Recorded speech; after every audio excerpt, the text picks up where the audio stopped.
Man, this 555 deal's really popular. Mr. Trump, here you go, 3 medium pizzas, $5 each. Tell you what, I'll counter that offer with an even better one. Here's the deal. You give me those 3 pizzas, only I'll give you just $5 apiece. Sure. Okay. Still got it, Donald. Still got it.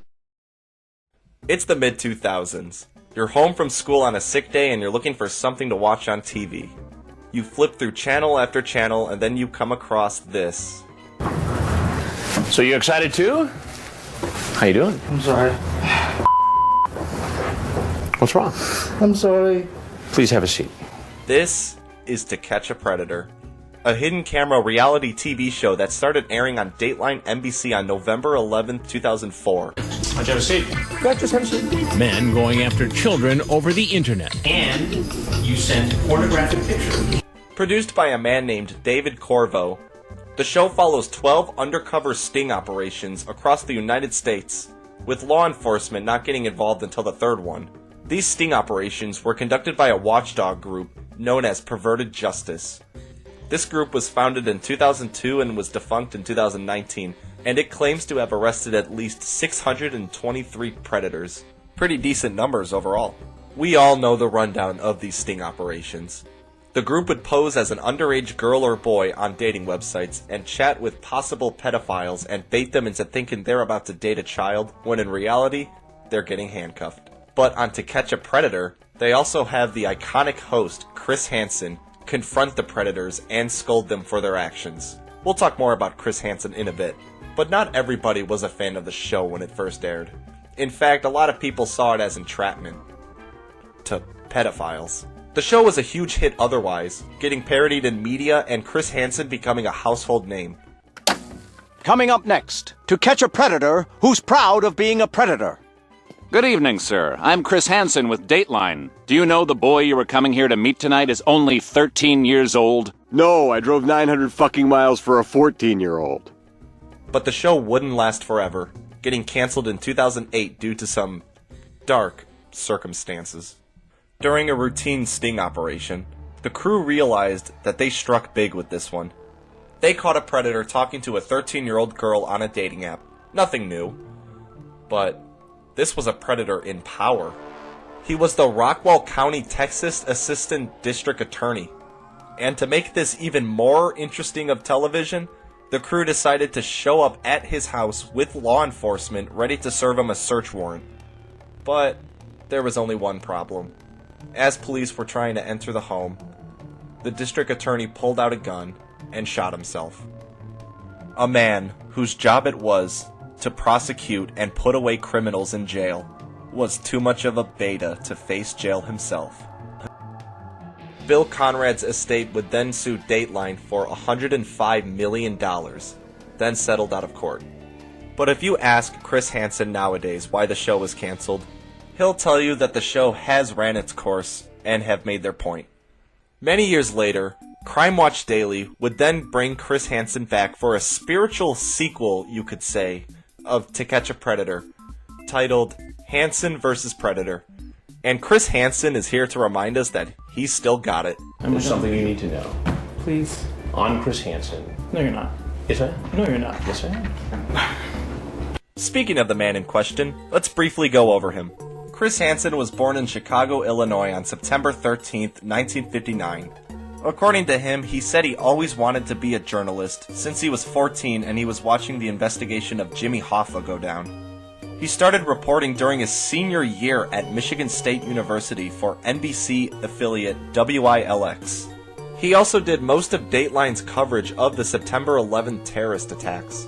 NBC's Chris Hansen is in Boston this morning. Chris, it appears that if there are any breaks in the investigation in the early stages, they've come there in Boston. That's exactly right, Matt. Good morning. In many terrorism cases, it appears the first and most significant leads come from vehicles that were either involved in the crime or abandoned after the crime, and such appears to be the case here. Honestly, this guy just has a voice made for reporting.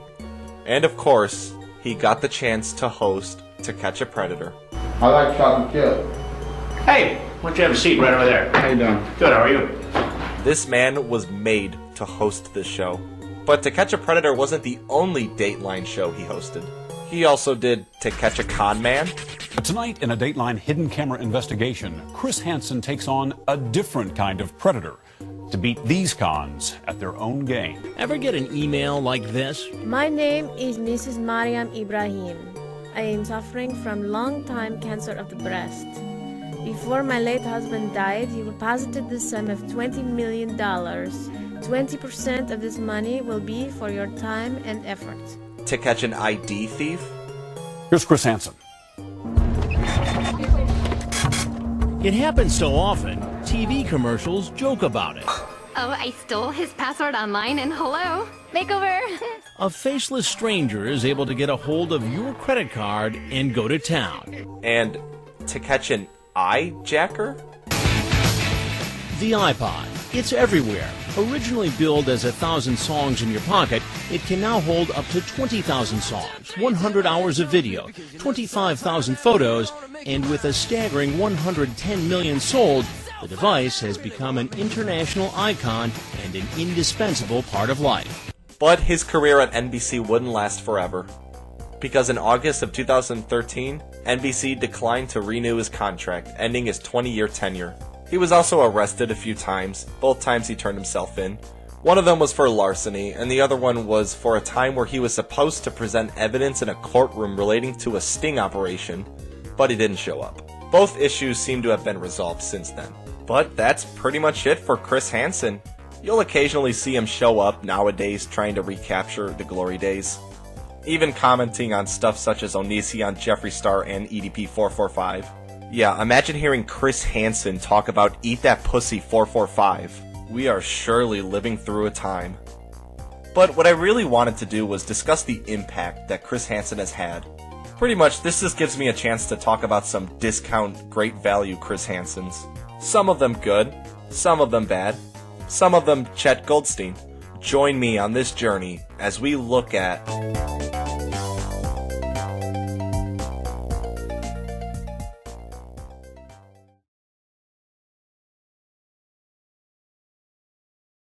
Now, this guy, in my opinion, is probably one of the better vigilante-style predator hunters there is. Anxiety War, real name Zach Swears, is a computer programmer mostly, but as a hobby, he likes to hunt predators. The chat log does not lie.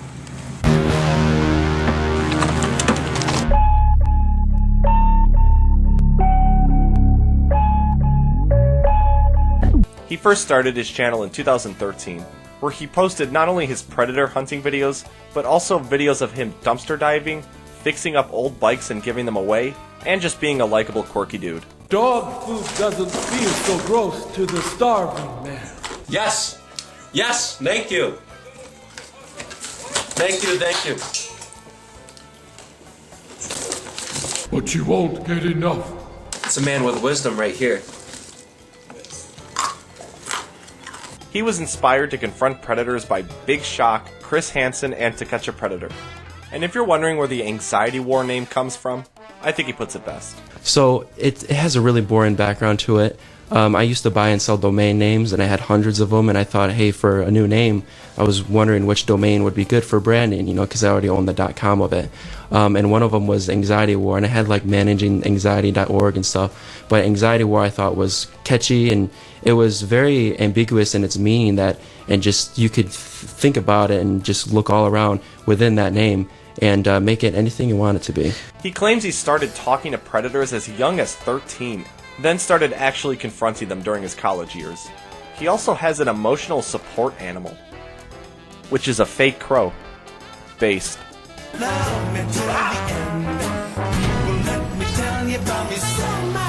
In that same video, he walks up to this man who's anything but approachable. 1 second you fucking judge my ass, I will drag you fucking Man, this guy needs an emotional support animal. A psycho. Mr. Crowley, what do you think? I think we should say hi to him. And just talks with him. And honestly, it turns into a weirdly wholesome moment. Yes. I need You got a fucking it. friend that Yes. won't say fucking just need a friend that will fucking goddamn not fucking just fucking say I'll fucking be with you and fucking sing a song. That's me. That's me. Goddamn, That's you me. came! Hey, dude. You Dude. fucking Yeah. came! And I fucking... I don't trust you! But unfortunately, his channel would receive 3 strikes within the course of just a few days, and his channel would be taken down, before being reinstated sometime later. During that time, he just decided to post everything to the Anxiety Wars website. If you go to anxietywar.com today, you'll find some pretty nice merch, all things considered.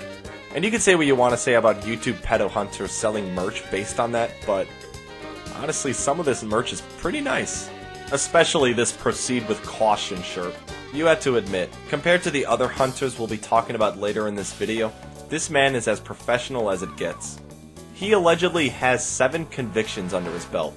Now, whether you think that's not connected to him or it was other causes that got these people arrested, I think 7 pedos arrested is good no matter how you spin it. He's been told by police multiple times and even the Attorney General to stop doing what he's doing. But for Zach, the hunt never stops. I recommend this interview he did with Mike Moore's law firm. It's where I got a lot of the info for this segment. And of course, check out Anxiety War. He also has an ASMR channel.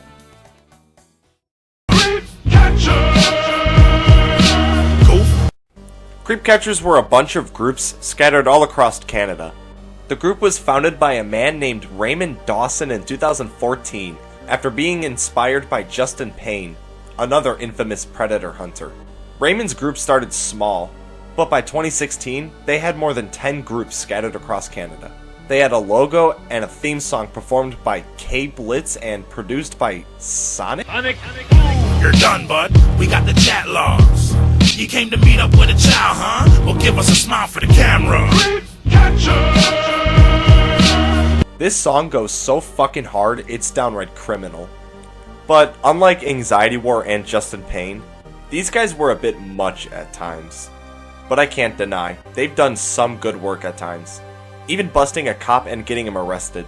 With respect to an incident playing out in the social media, RCMP members attended the scene and subsequently launched an investigation, which includes allegations of child luring and sexual exploitation involving an RCMP member. And busting a school principal. I gotta admit, I used to love watching these back then. And I always loved the ones that had the infamous citizen's arrest. Yes, these tend to get physical at times, and sometimes ended with the creep catcher himself getting arrested for assault. Now say what you want, but I feel if someone is meeting up with what they think is an underage girl or boy for sexual related things, that should be the core focus for the police. They shouldn't also have to worry about arresting a possible violent vigilante. This brings me to Ryan LaForge. Ryan is part of the Siri division of the Creep Catchers, and is not one to be fucked with. Anytime I watched a Creep Catchers video and I saw that Ryan was in it, I knew shit was about to get wacky. He has definitely made the news a number of times, mostly for charges against him. One of them for calling a random critic a pedophile online, and another for apparently falsely accusing someone during a sting. Now, to be fair, one of the guys he assaulted was later convicted from what I understand. But there were a few times where their targets were a bit questionable. Jackson Jacoby is 21 and developmentally delayed. Last week, he decided to seek out his first girlfriend. She messaged me first saying I was cute and I want to ask you out on a date, and I responded back saying thank you. But Ashley then revealed she was really 14. Jackson said that was okay. Well, I thought I was doing the right thing and making a friend. What is it that bothers you the most? When they posted that video on Facebook. Jackson was ambushed outside Planet Ice. Jackson, mind telling us why you invited a 14-year-old girl here? You met her online? Ashley? Ashley was actually 2 so-called creepbusters in disguise. You want to explain to the world who, by the way, is going to see this? Now, if that is true and they actually messaged him first, then this was definitely a bad sting from the start. And of course, there was another deeply disturbing incident in which creep catchers hindered the investigation law enforcement was doing into a predator that later on went to do some awful crimes. We had an investigation ongoing here. One of our undercover operators was involved, and we were right at that point with this individual. Creep catchers got involved with the same individual, lured him away from Edmonton to a location in Lloydminster, conducted their dynamic confrontation, chased him down the street, for all intents and purposes, derailed our investigation. That man is now charged in Winnipeg with sexually touching a toddler and a baby. And I would say with a high degree of certainty we could have prevented those two children, in that case, from being offended against. I have to be honest, if I was the creep catcher that led to that happening, that would haunt me for the rest of my life. A lot of the creep catchers themselves even have very shady pasts, with one of them having up to 26 counts, and Ryan LaForge having a cocaine trafficking charge, along with a bunch of others. I do recommend checking out this short little documentary that I found, and has been a pretty good source for this section of the video. So like I said, this is basically a win shot, so we're done here. We just had questions about where the money's going. Hey, and I told you, right? You're basically insinuating things that aren't true. Thanks a lot, guys. There was also another incident they went over in that same video, in which somebody a creep catcher busted during a sting took their own life. On September 7th, just 3 weeks later, Caitlin took her own life. Caitlin never went to meet the creep catchers, they went to her door. It's unclear whether she was actually looking for sex with an underage partner. John Dope, whose real name is Nigel Wilcox, has never released the chat logs. He agreed to an interview with W5, then cancelled. Very suspicious indeed, and very dark. I think we should maybe transition to something a bit more lighthearted. Maybe this Canadian comedy skit making fun of the creep catchers will bring the mood up a bit. Hey, bud, what I do is simple. I pose as an underage person, and when a creep shows up, I catch him on camera and I say, "You're done, bud." That's noble, but as a vigilante, you also run the risk of falsely accusing someone, breaking privacy rules, and even doing more harm than good. Yeah, big time, bud. So a lot of people want you to stop creep catching. In fact, we're joined now by a creep catcher. You creep catchers make me sick. Posing as someone you're not to catch creeps is creepy. So how do you catch creep catchers? This is no better. This is worse. This is horrible. This is the death of comedy. That's right. I'm a creep catcher. Yeah, bud, yeah. No, bud. Oh, yeah, bud. Your days of posing as a creep catchers posing as underages are over. Yeah, just like how this part of the video is over and we're moving on. Because this is fucking dreadful. That this accused sexual predator is only off the streets because of the work of this nationwide group called Predator Poachers. Predator Poachers. We're finally getting to him. We have finally come to Chet Goldstein of Predator Poachers. I know his real name is Alex, but I prefer to call him Chet. I don't know, it just rolls off the tongue better. Chet Goldstein founded Predator Poachers in 2019 in Houston, Texas.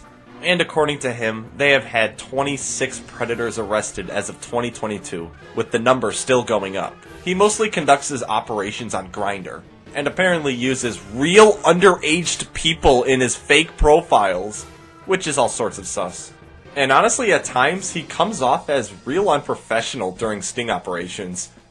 Do you know what you need to do with your life after this? He has his collar up like a vampire. It's because he only sucks at night. Queer. He doesn't look like kind of Dracula. Hey, Chris. Chris, you know what you need to do with your life after this? End it. And will just say the weirdest shit at times. But of course, what he is most well known for is catching EDP-445, sending sexual messages to a minor. To say that this catch went viral would be an understatement. Even Critical threw his 2 cents in. I'm sure by now many of you have at least heard of the EDP-445 situation. That sounds like some kind of fucking Call of Duty Zombies Easter egg, but for those that don't know, EDP-445 stands for Eat That Pussy. He was a big YouTuber, he had a huge online presence, and this week he was accused, and with a lot of evidence backing it, of being a pedophile. But Chet would only ride this fame for only a few hours before getting pretty much cancelled. Yeah, upon the EDP video being dropped, the internet looked into the past of Chet Goldstein and, well, really wasn't a fan of what they found. For instance, a video resurfaced of Chet prank calling the BLM organization and saying a bunch of racist shit.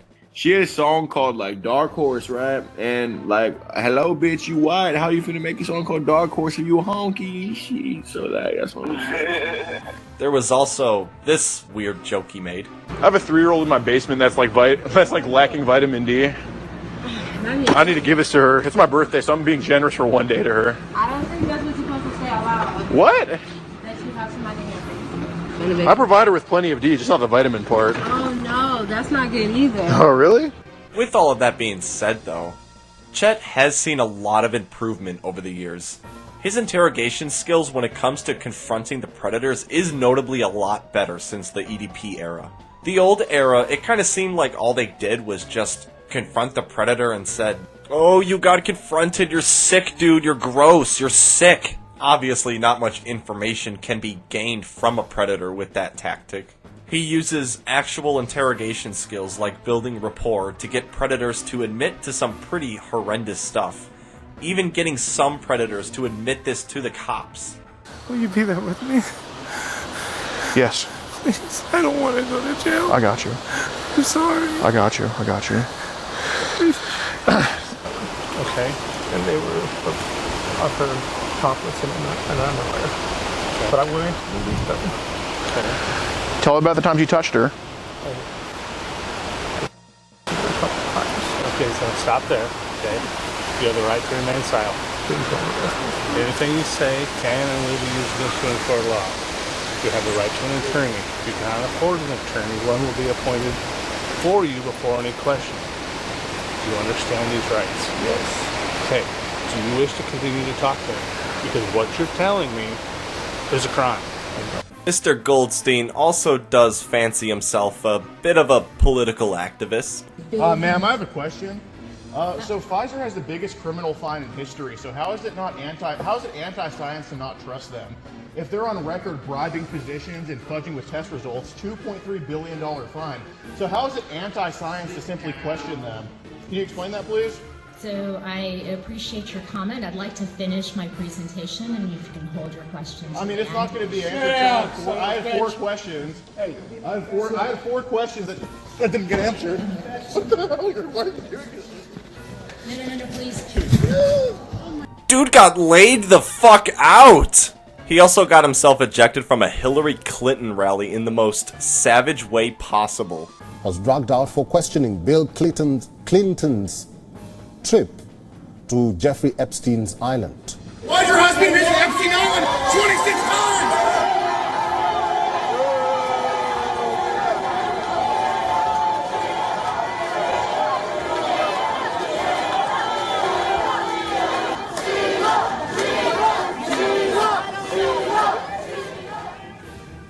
Now, Alex Rosen is the founder of the Houston-based vigilante organization, Predator Poachers. And yes, this was the only news clip I could find covering this event. Well, I think that about concludes this video. I can go on and on and on about different predator hunters. Predator hunting videos will probably never stop being popular. There was even this crazy one that went viral a few years ago.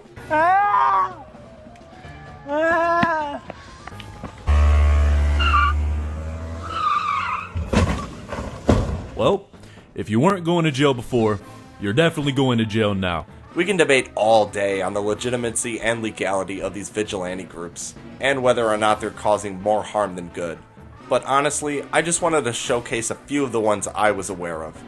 Thank you so much for watching, and until next time.